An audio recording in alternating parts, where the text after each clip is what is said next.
কানাডাত দুই ভাৰতীয়ক হত্যা, বজৰঙে বিপদত পেলালে হিন্দুক, খ্ৰীষ্টমাছত কৰা তাণ্ডৱৰ প্ৰতিশোধ।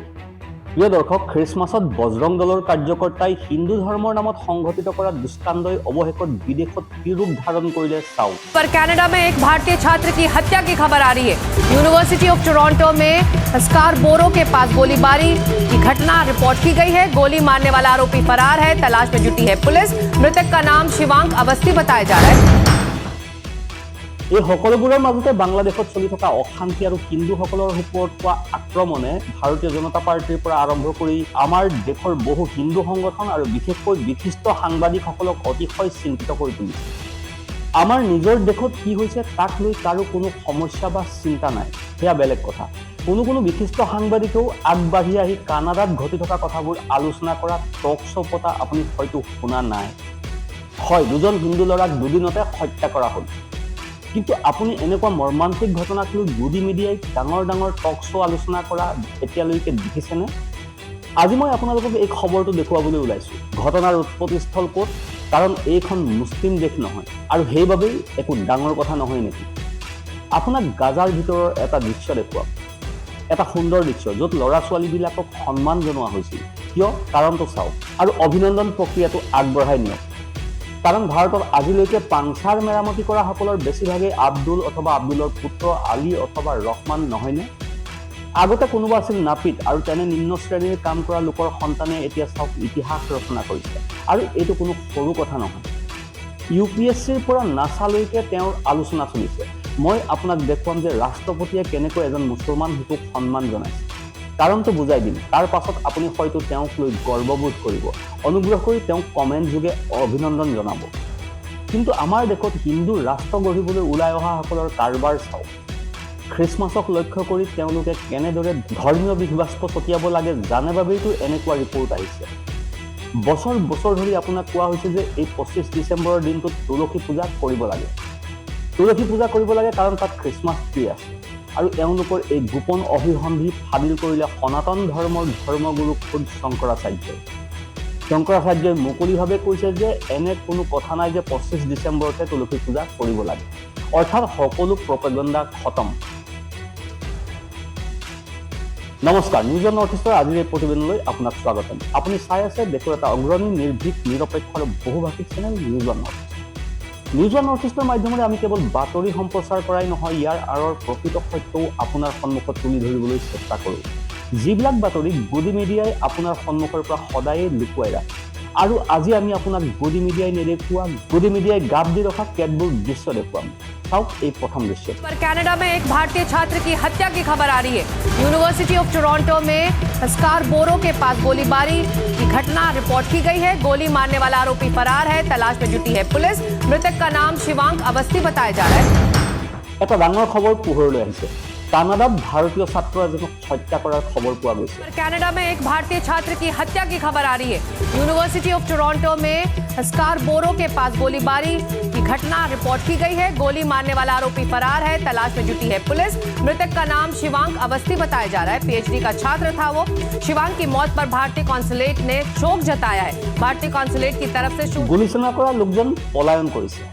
দুদিনত টৰন্টোত দুজন ভাৰতীয়ক হত্যা কৰা হৈছে। কোনো বিশিষ্ট সাংবাদিকে এই কথাত শোক প্ৰকাশ কৰা শুনিছেনে? এই বিষয়ে তেওঁলোকে কিবা টুইট কৰিছিল নেকি? নাই কৰা, কাৰণ কানাডা মুছলমানৰ দেশ নহয়। বাংলাদেশৰ বিষয়ে লিখক। বাংলাদেশৰ বিষয়ে মাত মতাটো সহজ নহয়নে? কাৰণ ইয়াৰ প্ৰভাৱ পশ্চিমবংগৰ নিৰ্বাচনত পৰিব। কানাডাত হোৱা এই হত্যাকাণ্ডৰ বিষয়ে মাত মাতিব তেওঁলোকে তেওঁলোকৰ বছক কেনেকৈ সন্তুষ্ট ৰাখিব? কাৰণটো সেয়াই নহয়নে? প্ৰিয় দৰ্শক, এইটো চিন্তাৰ বিষয়। কানাডাত দুদিনত দুজন ভাৰতীয় ছাত্ৰক গুলীয়াই হত্যা কৰা হৈছে, কিন্তু আমাৰ দেশ এতিয়াও নিস্তব্ধ, মৌন। কানাডাত এই হত্যাকাণ্ড ঘটি থকাটো চিন্তাৰ বিষয়। আমাৰ দেশত এতিয়ালৈকে কোনো প্ৰতিবাদ নাই, কোনো বিক্ষোভ নাই। পৰিস্থিতি গুৰুতৰ হৈ পৰিলেহে কথাটো স্পষ্ট হৈ পৰিব যেন লাগিছে। পৰৱৰ্তী কাহিনীটোলৈ আগবাঢ়ো। কি খবৰ? খবৰটো যথেষ্ট আদৰণীয়। প্ৰথমে দৃশ্যবোৰ চাওঁ আহক।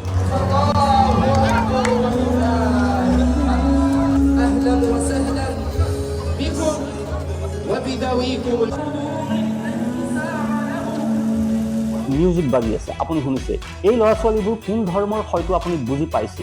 ল'ৰা ছোৱালীবিলাকক সন্মান জনোৱা হৈছে। ক'ৰ পৰা আহিছে এই খবৰ, ক'ত অনুষ্ঠিত হৈছে এই বৃহৎ অনুষ্ঠান। গাজাৰ 500 ছাত্ৰ ছাত্ৰীয়ে কোৰাণ মুখস্থ কৰি ইতিহাস ৰচনা কৰিছে। ইজৰাইলৰ আক্ৰমণ আৰু বোমা বিস্ফোৰণৰ মাজতো গাজাৰ শিশুসকলে কোৰাণ মুখস্থ কৰা বন্ধ কৰা নাই। গাজাৰ আল ছাতি শিবিৰত 500 শিশুৱে কোৰাণ মুখস্থ কৰি সম্পূৰ্ণ কৰিলে। ইয়াৰ পাছত সকলো শিশুকে পুৰস্কাৰ প্ৰদান কৰা হৈছে। এটা কথা আছে, যি খোদাৰ নিৰ্দেশত গাজা এতিয়াও জীয়াই আছে, যি খোদাৰ নিৰ্দেশত পেলেষ্টাইনীসকল এতিয়াও জীয়াই আছে, সেই খোদাক তেওঁলোকে কেনেকৈ পাহৰিব। গাজাৰ পৰা কেতবোৰ দৃশ্য আহিছে। তাত লিখা আছে, আজি গাজা চহৰৰ পশ্চিমে থকা কাস্তি শিবিৰত কোৰাণ মুখস্থ কৰা 500 ল'ৰা ছোৱালীক সন্মান জনোৱাৰ বাবে এক অনুষ্ঠান অনুষ্ঠিত কৰা হয়। এতিয়া ভাৰতৰ ফালে ঘূৰি চাওঁ আহক। বিষয়টো অসমৰ সৈতে জড়িত। অসমে মিয়াৰ সৃষ্টিৰ ঠিকা লোৱা নাছিল। বিলাহীৰ যদি দাম বৃদ্ধি পায় তেন্তে মিয়াসকলৰ বাবে। অসমত এতিয়া চৰকাৰখনে সকলোকে মিয়াৰেই দুখ দেখে। এনে লাঞ্ছনা গঞ্জনাৰ সময়তে তেওঁলোকৰ এজন মিয়া ল'ৰাই ইতিহাস ৰচনা কৰিলে। চৰকাৰে, মুখ্যমন্ত্ৰীয়ে এই বিষয়েও কিবা এটা কোৱা উচিত আছিল। অসমৰ আৰিয়ান জিছান আহমেদে, বিশেষকৈ চৰকাৰে, মুখ্যমন্ত্ৰীয়ে সততে লাঞ্ছনা গঞ্জনা কৰি অহা মিয়া মুছলমানে দুটা গ্ৰহাণু আৱিষ্কাৰ কৰিলে। নাচাই তেওঁক সন্মান জনালে। কোনে গ্ৰহাণু আৱিষ্কাৰ কৰিলে? জিছান আহমেদ। মই ভাবোঁ এই নাম আৰিয়ান জিছান আহমেদ কেৱল মুছলমানৰ মাজতহে পোৱা যায়।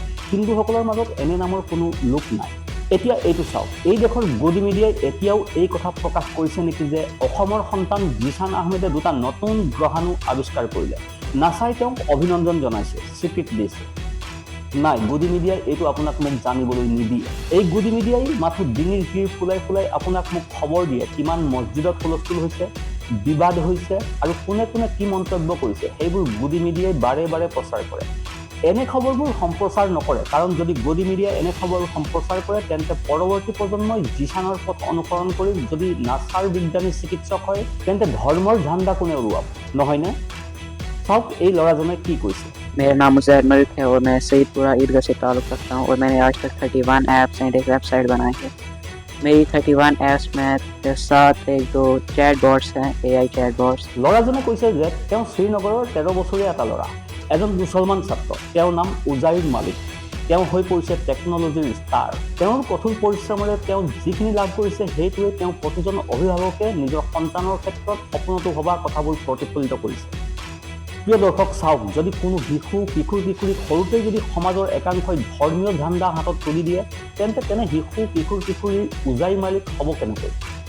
সমাজত ধৰ্মীয় বিশ্বাস ছটিওৱাৰ ঠিকাদাৰসকলে মাথো সকলোকে এতিয়া ভাৰত মাতা কি জয়, বন্দে মাতৰম এইবোৰ কোৱাৰহে শিক্ষা দিয়ে। প্ৰকৃত বন্দে মাতৰম, প্ৰকৃত ভাৰত মাতা কি জয় বা ভাৰতৰ গৌৰৱ এই ল'ৰা ছোৱালীবোৰ, তেওঁলোকে ভাৰতলৈ গৌৰৱ কঢ়িয়াই আনিছে। এইটো দৃশ্য চাওক। কেৰালাৰ মহম্মদ ছিদ্দিয়ানে লাভ কৰিছে প্ৰধানমন্ত্ৰীৰ ৰাষ্ট্ৰীয় শিশু বঁটা। মহম্মদ ছিদ্দিয়ানক অভিনন্দন জনাইছে দেশৰ মহামান্য ৰাষ্ট্ৰপতি। উজাইৰ মালিকেই হওক, জিছান আহমেদেই হওক বা এই মহম্মদ ছিদ্দিয়ানেই হওক, সকলোকে অভিনন্দন কমেণ্ট ছেকশ্যনত প্ৰেৰণ কৰা উচিত। আৰু আপোনাৰ পৰা এই অভিনন্দন আশা কৰিছোঁ, কাৰণ আপুনি এই মন্তব্যবোৰ নিশ্চয় পঢ়িব। যিসকল লোকে ধৰ্মৰ ঝাণ্ডা উৰুৱাই এটা মছজিদৰ পৰা আন এটা মছজিদলৈ গৈ থাকে, সেইটোৱেই তেওঁলোকে কৰে। পৰৱৰ্তী প্ৰজন্মই যেতিয়া নিজৰ পৰিয়ালৰ যত্ন ল'ব তেতিয়া তেওঁলোকে কি কৰিব নাজানে, নহয়নে? কিন্তু তেওঁলোকৰ ভৱিষ্যত উজ্জ্বল। এতিয়া সেই কথা স্পষ্ট হৈ পৰিছে। আন এটা বাতৰি চাওঁ আহক। এইগৰাকী মহাৰাষ্ট্ৰত যৱতমলৰ বাসিন্দা আদিনা আদিবা আনাম। তাইৰ দেউতাক এজন অটো ৰিক্সা চালক। UPSCৰ অসামৰিক সেৱা পৰীক্ষাত 142 নম্বৰ সৰ্বভাৰতীয় ৰেংক লাভ কৰিছে তেওঁ। ইয়াৰ লগে লগে তেওঁ মহাৰাষ্ট্ৰৰ প্ৰথমগৰাকী মুছলমান মহিলা IAS বিষয়া হৈ ইতিহাস ৰচনা কৰিছে। প্ৰতিটো শিশুৱে তেওঁলোকৰ কঠোৰ পৰিশ্ৰমৰ বাবে কমেণ্ট ছেকশ্যনত অভিনন্দন প্ৰেৰণ কৰিব লাগে, কাৰণ এই ল'ৰা ছোৱালীবোৰ কেৱল কোনো অলৌকিকতা নহয়, তেওঁলোক এক উদাহৰণ, তেওঁলোক আদৰ্শ হৈ পৰিছে। যি সময়ত সমাজৰ একাংশৰ দ্বাৰা ধৰ্মীয় ইচ্ছুক লৈ এনে উদাহৰণ ছেট কৰা হৈছে, মাত্ৰ ছেট কৰা উদাহৰণবোৰ চাওক। এফালে সেই ল'ৰা ছোৱালীসকল আৰু আনফালে এইসকলে। ৱাহ, কি আচৰিত! এই সকলো ছাত্ৰ ছাত্ৰীয়ে হয়। মই আপোনাক সকলো জনাম, মাথো ভিডিঅ'টো চাই লওক।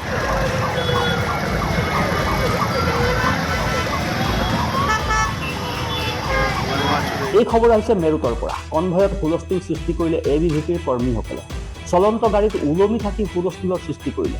ABVP হৈছে বিজেপিৰ ছাত্ৰ সংগঠন। পথাচাৰীক হাৰাশাস্তি কৰিছিল, ভাবুকি দি পলাই গ'ল। ভিডিঅ' ভাইৰেল হৈ পৰিল। কৰ্মীসকলৰ বিৰুদ্ধে গোচৰ হৈছে। এই ঘটনা সদৰ বজাৰৰ আবুলিন বেগম ব্ৰিজৰ। উপস্থিত হৈছে সদৰ বজাৰৰ ভাৰতত্ব বিষয়া বিজয় ৰায়। বিজয় ৰায়ে হুলস্থুল বন্ধ কৰাত ব্যৰ্থ হৈ অৱশেষত আঁতৰি গৈছে। কিন্তু ছাত্ৰ সংগঠন ABVPৰ কোনো লোকেই এইটো গুৰুত্ব নিদিয়ে। তেওঁলোকে জানে যে তেওঁলোকৰ ভৱিষ্যত উজ্জ্বল। ছাত্ৰ সংগঠনত যোগদান কৰাৰ লগে লগে তেওঁলোকে গম পালে যে তেওঁলোকে চাকৰি এটা পাব। ডাক্তৰ নহয়, অভিযন্তা নহয়, নাছাৰ চাকৰি নাই, UPSCৰ চাকৰি কৰিব নিবিচাৰে। তেওঁলোকে ধৰ্মৰ ঝাণ্ডা উৰুৱাই এটা দৃশ্য সৃষ্টি কৰিবহে বিচাৰে। এতিয়া আপুনি চাওক এই দৃশ্য। এইগৰাকী ইলতিজা মুফতি, মেহবুবা মুফতিৰ কন্যা। প্ৰাক্তন মুখ্যমন্ত্ৰী মেহবুবা মুফতিৰ কন্যা ইলতিজা মুফতিয়ে বজৰং দল আৰু RSSক দেশৰ বাবে কেঞ্চাৰ ৰোগ বুলি অভিহিত কৰিছে। সেই একেগৰাকী মেহবুবা মুফতি যাৰ দলক বিজেপিয়ে এটা সময়ত বিচ্ছিন্নতাবাদী বুলি কৈছিল। কিন্তু যেতিয়াই বিজেপিৰ চৰকাৰ দখলৰ বাবে সহযোগিতাৰ প্ৰয়োজন হৈছিল তেতিয়া এই মেহবুবা মুফতিক লৈ নৰেন্দ্ৰ মোদীয়ে চৰকাৰ গঠন কৰিছিল। প্ৰধানমন্ত্ৰী মোদীয়ে সমগ্ৰ বিশ্বকে কয় মুছলমান এনেকুৱা, মুছলমান তেনেকুৱা, PDP তেনেকুৱা, PDP এনেকুৱা, কিন্তু ক্ষমতাৰ প্ৰয়োজন হ'লে সকলো পাহৰি যায়। কিন্তু ক্ষমতাৰ প্ৰয়োজন হ'লে সকলো পাহৰি প্ৰধানমন্ত্ৰী মোদী শৰণাপন্ন হৈ গ'ল এই মানুহবোৰৰ লগত। আৰু এতিয়া সেই মেহবুবা মুফতিয়ে কৈছে ভাৰতত এই RSS আৰু বজৰং দল কেঞ্চাৰ ৰোগৰ দৰে। মেহবুবা মুফতিয়ে কৈছে বিজেপিৰ শাসনত কাশ্মীৰীসকলৰ ওপৰত কেনেদৰে আক্ৰমণ কৰা হৈছিল। আৰু এই প্ৰতিবেদনৰ শেষত আপুনি আৰু এটা দৃশ্য চাওক। सर इस टाइप के कमेंट आते हैं सर, तो क्या कोई एजेंडा लेके चल रहे हैं किसी स्पेसिफिक? सीधी सी बात है, उनका धंधा है। भारतीय जनता पार्टी की एजेंट के रूप में काम करते हैं, उसके अलावा है क्या उसके अलावा क्या कहते हैं? कौन से दर्शन की बात करते हैं, कौन से आध्यात्मिक बात करते हैं? এতিয়া চাওক, আমি প্ৰায় ধীৰেন্দ্ৰ শাস্ত্ৰীৰ কথা কৈ আহিছোঁ। এই ব্যক্তিজনৰ মুখৰ পৰা আপুনি কেতিয়াবা পুৰাণ, বেদ, সনাতন দৰ্শন, আনকি সনাতনৰ বিষয়ে কোনো জ্ঞান শুনিছেনে? আমাৰ ঈশ্বৰৰ ইষ্ট দেৱতাৰ বিষয়ে কোনো তেওঁৰ জ্ঞান নাই। হিন্দু ৰাষ্ট্ৰ, হিন্দু ৰাষ্ট্ৰ, হিন্দু ৰাষ্ট্ৰ। কাৰণ এই ব্যক্তিজনে জানে যে এই দেশৰ নৱপ্ৰজন্মক শাসকসকলে সহজে এনে পৰিৱেশ দিছে যে তেওঁলোকে দৰ্শন, বেদ, পুৰাণতকৈ হিন্দু মুছলমান আলোচনাহে বেছিকৈ উপভোগ কৰে। গতিকে তেওঁ সেইটোৱেই কয়, তাৰ বাহিৰে তেওঁৰ কোনো জ্ঞান নাই। এইখিনিতে আপোনালৈ আমাৰ এটি বিনম্ৰ অনুৰোধ আছে। এই ভিডিঅ'টো আপুনি লাইক কৰক, আমাৰ এই নিউজ ওৱান নৰ্থ ইষ্ট চেনেলটো ছাবস্ক্ৰাইব কৰক, আৰু আপুনি ক'ৰ পৰা আমাৰ এই ভিডিঅ'টো চাইছে কমেণ্টত জনাওক। আপোনাৰ বাবে এইটো 1 ছেকেণ্ডৰ কথা, কিন্তু আমাৰ বাবে ই আটাইতকৈ ডাঙৰ শক্তি আৰু উৎসাহ। আপোনাৰ সহযোগিতাই আমাক সত্য উদ্ঘাটনৰ ক্ষেত্ৰত বহু সাহস যোগায়। তলৰ কমেণ্ট ছেকশ্যনত আপোনাৰ মনৰ কথা শ্বেয়াৰ কৰিব, কাৰণ আপোনাৰ কণ্ঠই হৈছে আমাৰ মূল শক্তি। Bureau' report, news one north east.